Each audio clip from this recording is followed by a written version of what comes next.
I just wanted to comment briefly on a debate that went on between Gavin Orland, Trent Horn, and Josh Bowen and Kip Davis on the topic of slavery. So it's 2-on-2, two Christians, two atheists, on the topic of slavery in the Bible. It was a really fascinating, really in-depth conversation. They went into the relevant texts in the Old Testament. They're all obviously very knowledgeable. I felt in the end that the atheist argument felt very circular to me, and I want to explain why. Obviously, I'm biased as a Christian, but as I've been thinking about it, it kind of bothered me, and I want to just point this out.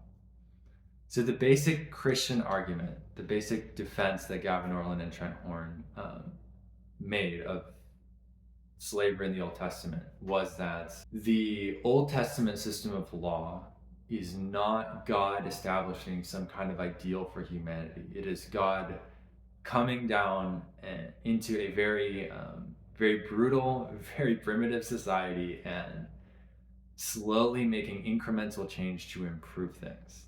In particular, the Christians were highlighting several laws and passages in the Old Testament that are surprising given the culture, where the laws to protect slaves and the laws defending human dignity would have been surprising given the culture and the time. And they're pointing to this as evidence that there's some kind of divine assistance or intervention in the laws of the Jewish people at the time. So that's the setup, right? So these laws, the laws of the Old Testament, they're not ideal. They're just an incremental improvement on where things were at the time. And the atheists were arguing that no, there is no incremental improvement.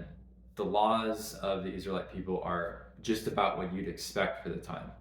They're not particularly more humanitarian or any less cruel than the laws of other people around. And there was a lot of discussion of the Code of Hammurabi, which is a similar law code from the time. All right. There was a lot of focus on three passages in particular. One passage which describes protection for runaway slaves in the Bible. So a slave that runs away, presumably from like an abusive master, is not to be returned from their master. The Israelites are supposed to shield them and protect them and care for them.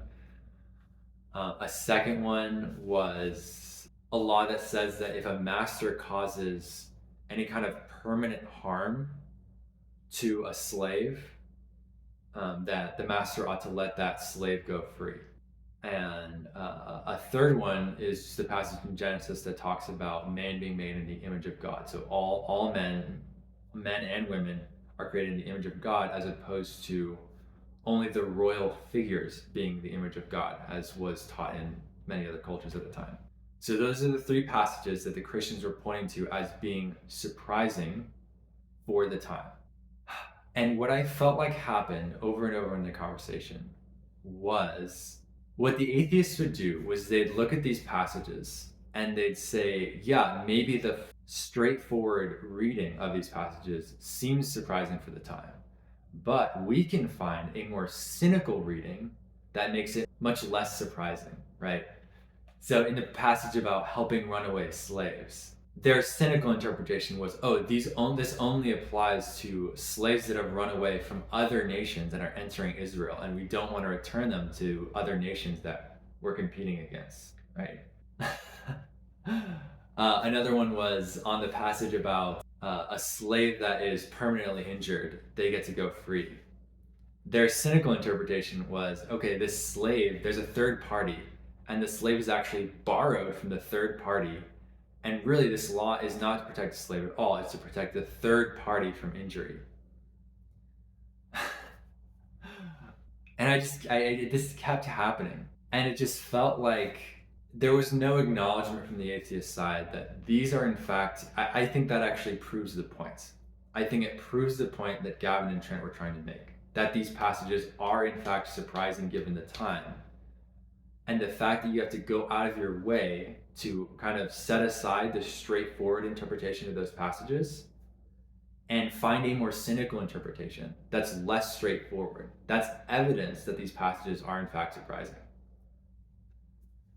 And as Gavin Orland and Trent Horn were pointing out, you would have to believe that the motivation given in the passages themselves are actually lies.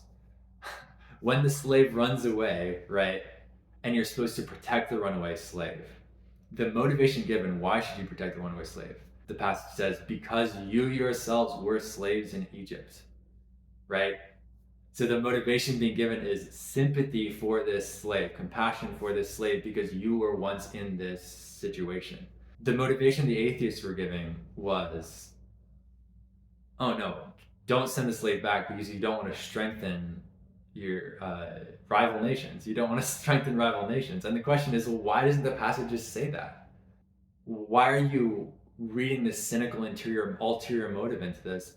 And if the Israelite tribe is not, if they don't have these humanitarian values, why would they bother hiding this more cynical motive? Why wouldn't they just say, yeah, because we don't want to strengthen these rival nations? And same thing with the passage about setting free the slave that gets permanently injured by the master, right? The motivation given in the passage, first of all, there's no mention of any third party. There's no mention of this slave being borrowed from someone else. It just says slave. It's the same word used everywhere else. And then the motivation given is let the slave go free, right?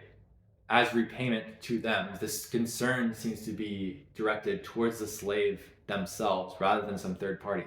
But they want to cynically add in some invisible third party that's not mentioned in the passage, right? And I just look, it's fine. It's fine if you want to take a cynical reading, I don't know, for whatever reason. But at least admit, and I don't think the atheists ever admitted this, admit that these cynical readings are not the most straightforward readings, and admit that you're doing this precisely because those passages are surprising given the culture and the time. Admit that, because that is what's going on. Maybe they think that those passages are not.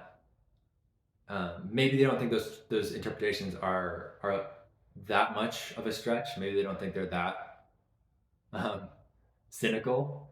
They kind of seemed that way to me, but it just felt like this circular. It just felt like this circular argument. Premise one: the Israelite laws are not different.